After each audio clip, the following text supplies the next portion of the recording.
As a child, you're taught not to play with fire. That's what many softball teams have learned when playing against the Eastside Blazers this season.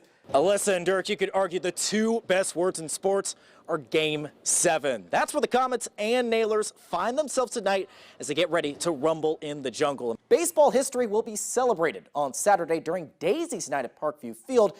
The Tin Caps, they're going to wear these jerseys while honoring former players of the All-American Girls Professional Baseball League. All season, Eastside softball has blazed through their opponents, but they found themselves in a bit of a jam early in their sectional title game against Woodland.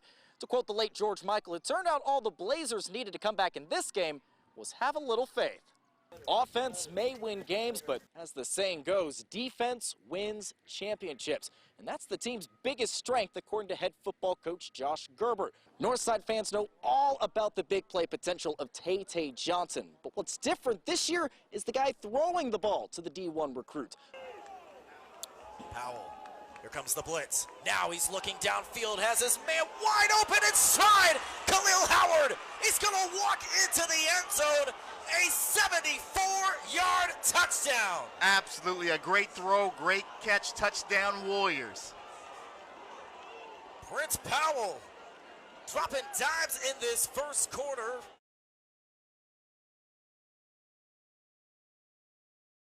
Thanks, Glenn. Both the Knights and the Spartans getting hot at the right time of the year. Coming in, Norwell had won 11 straight. That includes a dominant performance against ACAC champ Jay County and last Friday's game of the week. Homestead, meanwhile, winners of 8 straight, and that includes crushing rival Carroll last Friday to clinch their second straight SAC crown. Norwell at Homestead, it's your highlight zone game of the week. Norwell 19-3 and ranked 6th in the latest 3A state poll. Homestead 18-5 and ranked 3rd this week in 4-way. Norwell, they're usually good from beyond the arc, but they struggled early. That was until Luke McBride opened the lid. That ties the game at 7. Minutes later, Fletcher Lawyer coming up with the steal, and it's always nice to have some backup on the breakaway because Grant Leeper punches down. The two-handed jam. Homestead goes in front by 4. Then late in the first half, Max Schultz acting like he's back on the gridiron, charging in, getting the and one. Homestead taking a 33-19 lead to the half. Norwell, they need some sort of spark. Here it is. Luke McBride leaning in for the layup plus the foul. And later in the third quarter, Leighton Bailey gets the step back three-pointer. He finished with 19. Norwell trailed by as little as 6, but Friday was all about Fletcher Lawyer. He was celebrating 2,000 career points and dropped 36 on Friday, including 3 points right there. Homestead wins this one 70-57. The Spartans close the regular season on a 9-game winning streak. I think it was just sticking with it. You know, they went on a tough run, and we just had to stick with it, keep playing hard, keep knocking down shots. Fletcher did great. He had 30-something. I mean, it was everything. We just played hard. Yeah, we knew they were a tough team, and they can really stretch it out and shoot it. So really just getting stops, rebounding the ball, and playing our game offensively is what we had to do. And we did that, especially in the second half, kind of taking over and really just getting the win. I've only been here 2 years, but they've welcomed me with open arms. So really being able to put a show on for the fans and really go out with my brothers, we're not done yet. Our main goal is that state championship, but we know we got to take it game by game. Next up, Norwell hosts sectional play. They face Heritage in the first round on Tuesday. Homestead is at the Huntington North sectional. They get the host Vikings on Tuesday.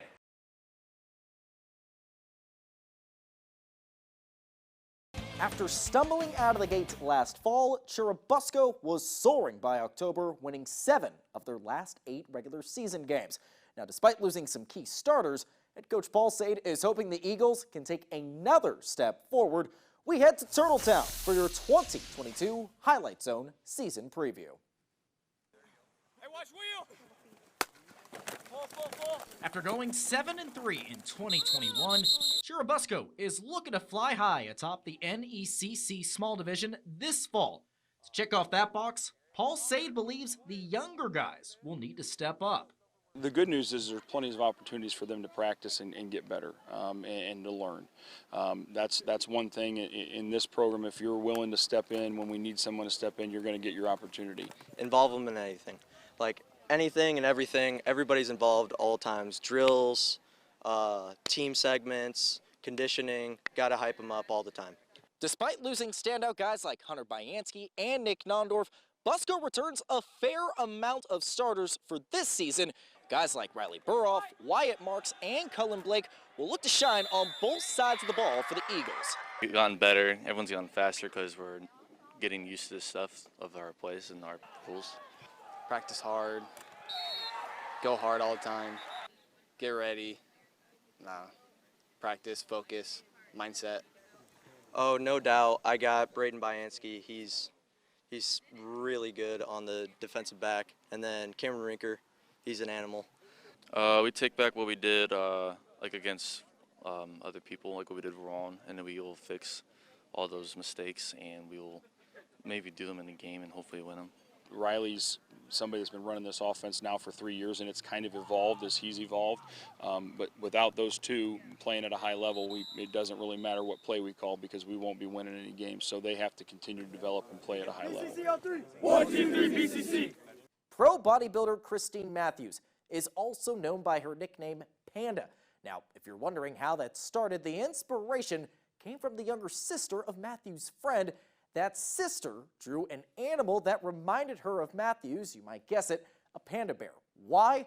Because pandas can be small and cute, but they're capable of ripping someone's face off. Today, the Fort Wayne weightlifter hopes to inspire other women as she competes in the strongman games.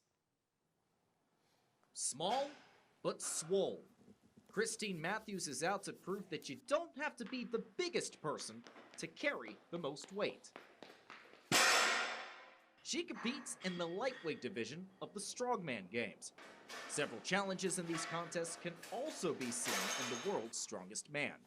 So the big Atlas stones, the truck pulls, it's all what I do, but it's just on a smaller level with the weight classes. Matthews recently got featured on the national stage, deadlifting 475 pounds during April's Clash on the Coast in Hilton Head, South Carolina. That's what this is so huge for us weight-classed athletes, to see ourselves on ESPN finally. We've been digging for years, and now we're finally reaching that landmark, so it's been huge. Over the years, Matthews has been amazed at what women in her weight class have accomplished. It's driven her to keep up and hopefully surpass her competition. Just be able to keep running with these high-level athletes, like that's my biggest motivating factor. At the same time, Matthews hopes her panda power inspires other women who have followed her journey. If I don't keep getting better, then I'm not going to be able to run alongside these women who are making such a huge change for us in this sport, and I want to help be a part of that change.